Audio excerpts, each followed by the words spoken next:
There are 1,000 ways to record the very first video on the channel, and usually when you want to make a good impression, you come prepared, but here I am. you keep sending me thousands of these emails every day about what's my life in Portugal been like. I mean, since you guys know that I've spent here almost 2 years, in 3 months I will have lived here for 2 years. 2 years, still haven't married Cristiano Ronaldo. Like, what am I doing in this country? Well, anyways, I'm going to tell you everything I know about Portugal, so that when you come here, you come prepared. I know what you're thinking. You're thinking, drop the content and tell us about how do you get this gorgeous hair. And I will tell you. So I use Kerastase, this shampoo, and this is the conditioner which I use. So first things first, you have to choose the city for yourself. And most people, when they think about moving to Portugal, think about Lisbon. And no wonder, because Lisbon is the capital of Portugal. What is Lisbon like? Lisbon is like any other cosmopolitan big capital.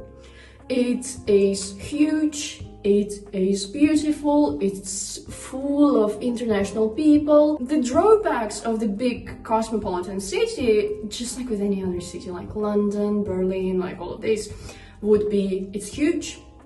Traffic, sometimes it would get you, it would take you like an hour and a half or an hour to get somewhere. And then again, Lisbon, unlike most Portuguese cities, because Portugal is a super safe country. Portuguese people usually, they are very calm people. All of my expat friends, whenever we talk about Portuguese people, we all agree that if there's one word to describe Portuguese, it is calm. They're very calm, they're very reserved. That's why you'll be fine. But in Lisbon, just because there are more people, there are areas where it can get a little bit like unsafe-ish. Another city which most people usually know about is Porto. Porto is the second largest city in Portugal. This is where I live. And Porto, this is not even biased, but it's the best city to live in Portugal because, follow me, Porto is the perfect size. It's big enough to have lots of things to do, but at the same time, it's small enough to feel like you're a part of the community. At the same time, Porto is international enough so that you always find someone who speaks English, but at the same time, in most places, you'll be able to speak Portuguese because most people speak Portuguese. In Porto, we speak Portuguese. I remember that one day I came to Lisbon and I went to one of these cafes. And I was like, I was speaking Portuguese because I am an international superstar and I can, and this is what we do in Porto. But in Lisbon, the owners of the cafe, they didn't speak Portuguese. And I was like, wow, that was so unusual because in Porto, I've never even seen that happening, like, at all. Então, nós falamos português aqui. Eu falo pouco português, ainda estou a aprender. Acho que eu quero falar melhor que eu posso falar agora, mas eu vou. And this is it. If you don't speak Portuguese and you don't want to learn it for some reason, but you want to live in Porto, you can. It's just that you can survive here without speaking Portuguese. Most Portuguese people speak English really well. Although, if you go to a smaller city like Braga or Guimarães, I don't know who of you will go to Guimarães to live there, in the south, they have this like super beautiful but very touristy places where you can surf and you can do like all of this fancy stuff. There, they speak English for sure. Oh, and another thing which is different between Porto and Lisbon, but it's not a very good thing in terms of like the weather. During the winter, the weather in Porto is just so depressive. Money. I am going to talk about Porto. Mind that everything is going to be more expensive in Lisbon. Rent. It all starts with the rooms. Most people our age would be moving to rooms and sharing apartments like with other people. And usually you will rent a room for something like 400, 450, 500. But if you want to rent a studio apartment, for example, mine is 50 square meters and I have a gorgeous terrace, and it's 800 per month plus bills. But my apartment is a gem, right? This is not a very typical thing. So in Porto, I feel like a studio apartment would be like from 800 to 1,000 euro per month plus bills. If you are thinking like of renting somewhere in Portugal, just use Idealista, as Portuguese people say, because they drop all the listings there. Taxes, oh my god, depending on your immigration case, super different things. So my advice here is just book a consultation with a tax consultant. It's literally worth it. The guys whom I've used, and they helped me with everything, with all the documents, everything, and everything was done super fast. The communication was super clear. They're like the best. They are called Migran. Genuine recommendation. Food. I usually spend 160 per month. I always cook at home just because I like it more. And I spend money on sports. I spend 30 euro per month on my gym membership. But apart from that, I buy a membership in the Urban Sports Club. This is where you can buy like different classes from different gyms. I am a type of a person for whom like I get very bored if I only go to the gym. So for me it's very important to be doing different things. Apart from that, I have the category of my expenses, which is like beauty and different stuff. I usually spend about 100 euro on that, and then fun and all of these different things. Regarding fun, Porto is very affordable in that way, because usually you can get a beer here 180, like it's under 2 euro. And I'm being like dead serious right now. A glass of wine in Portugal would be 3 euro or 3.50. This is our bar now. Sí, por favor, señor. If you go to a nightclub, okay, it's like 7-8 euro for a glass of something. Transport, we have metro, and one ride will cost you about €1.80. Usually, whenever I want to go somewhere, I'm just using metro and it's like perfect. But you can also take a taxi, because taxi in Porto is ridiculously cheap. One ride, I live maybe 25 minutes by walk from my place to the city center. If I want to go somewhere city center-ish, I usually pay 3 euro for a taxi ride. Since we are talking about fun and social life and people here, Portugal is, I feel like I'm going to talk about Porto because I feel like Porto, this is another thing about this city. It's that most people are super friendly, and making friends in Porto is like literally that easy. Here, sometimes I can be like meeting like, I don't know, 5 people in the street just because it's a nice day and everybody's out and everybody just wants to chat. And especially if you have a dog, I have a dog, people want to talk to you like all the time, which I love love. Portugal is the country of football. This is true, and everything you heard about Portuguese people being obsessed with football is probably wrong, because they're probably twice more obsessed with football than what you think.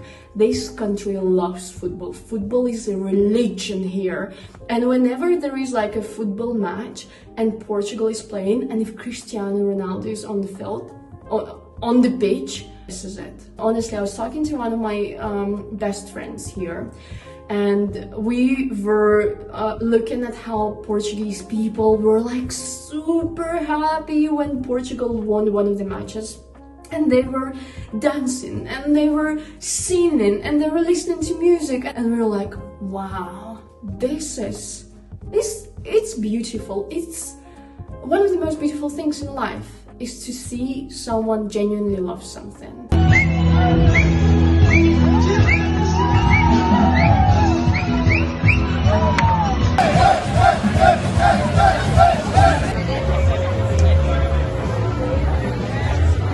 already said it, the temperament of Portuguese people, they're very calm, very chill, but also a little bit like, I feel like a little bit reserved. It's easy to get to talk to them like when you don't know them. If you need help, like you're on the street and something happened to you, people are going to help you, honestly. And I cannot even count how many situations there have been when, for example, I would be walking on the street and a guy would come over and I don't want to talk to him, but he keeps talking to me, and there would be like one lady who would come over and say, Anna, I haven't seen you for such a long time. How have you been? Like, she'd be helping me out even though she doesn't know me, because this is how things work here.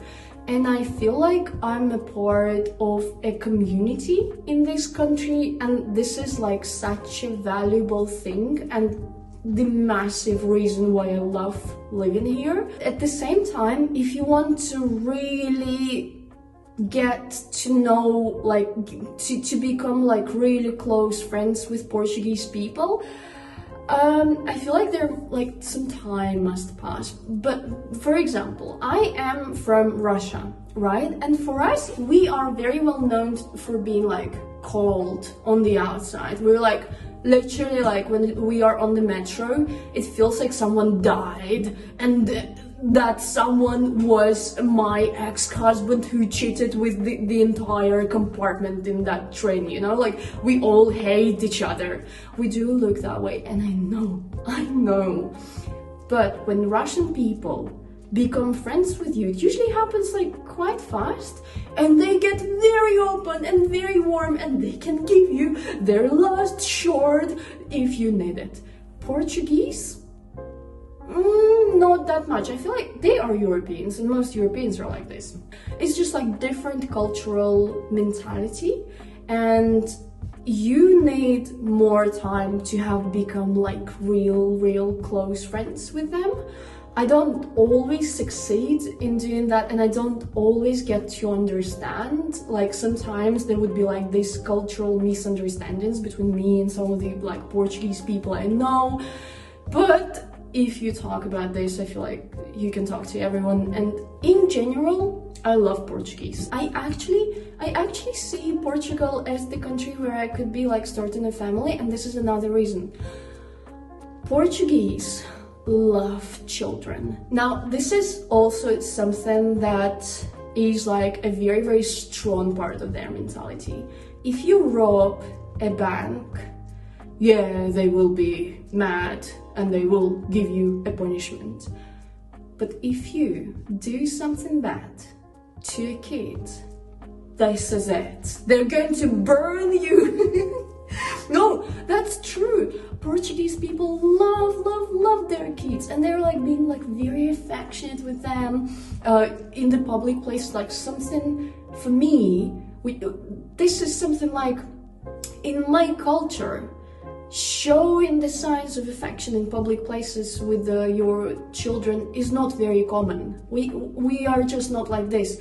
And when I saw these families, how they like do things, I was like, this is so sweet. You have to know the story. How I moved to Porto. I wasn't planning to move here. In actual fact, Portugal used to be my least favorite country in the EU. But I was looking for a new city to move to after a different country, and I was thinking that I was moving to Budapest because Budapest is one of my absolute favorite cities in the world, right? And I did. I moved to Budapest, and as I was doing my paperwork, I met someone, like a friend, in a bar, and they said, oh no, everybody's like moving to Portugal because the IT sector is like growing there like crazy. To be honest, I still don't quite know if that's true, just because I'm not working in the IT field, but I know that there are many startup hubs. I heard about like in Braga, in Lisbon, in many different places. So many people who I met and went on a date with are software developers. So maybe the IT field is really growing here. And he was like, oh, everybody's moving to Portugal because Portugal is where it is in Europe. And I was like, interesting. So I came to Porto for the weekend and I just never left. And the reason was that it felt like home. Porto feels like home. No one can explain it. And I've been talking to my friends from different countries here about like, does it feel like home to you? And everybody would say, yes. There's something about Porto, it's like the city which doesn't require you to be anything. Being happy in Portugal is very, very easy because the weather, most of the days, is great. People are super nice. Food, Portuguese food, I don't get it. I'm sorry. I don't like francesinha. Now Portuguese people are going to burn the people who offend kids and me. Just not a big fan. But groceries in the supermarkets, oh my god. If you come here, buy the oranges from Algarve because they taste as if someone added sugar to them, but no one did. And it's like the best oranges I've ever tasted. Pineapples from Madeira, I think, and banana from there, like, or just normal things. For me, it was like building up slowly. I was learning more and more about this country, and I was getting to love it more and more. And then at some point, I've developed this very big, warm and tender feeling to the country that I really see that Porto as home. This is going to be one of my final thoughts. We all are born in like at home, right? So we have our first home when we are born there. But as we grow up, we choose other homes. Just because we grow up and we build our own lives. One time I remember I was talking to my mom and I said, so yeah, like I'm home or something, like I said it about Portugal. And she was like, oh wow, like he said like home about Portugal. And I was like, oh, that's true. Like I've always felt like I am a Siberian person and I always will. I'm proud, I'm happy to be a Siberian person. This is my home. However, now I see it like you may be having one home because you're born there and you'll have it for the rest of your life. But then you can choose another one where you will be very, very happy. And I feel like for me, it's Porto. I am very happy here. And I hope that if you actually decide to move here, it will be a place like that for you.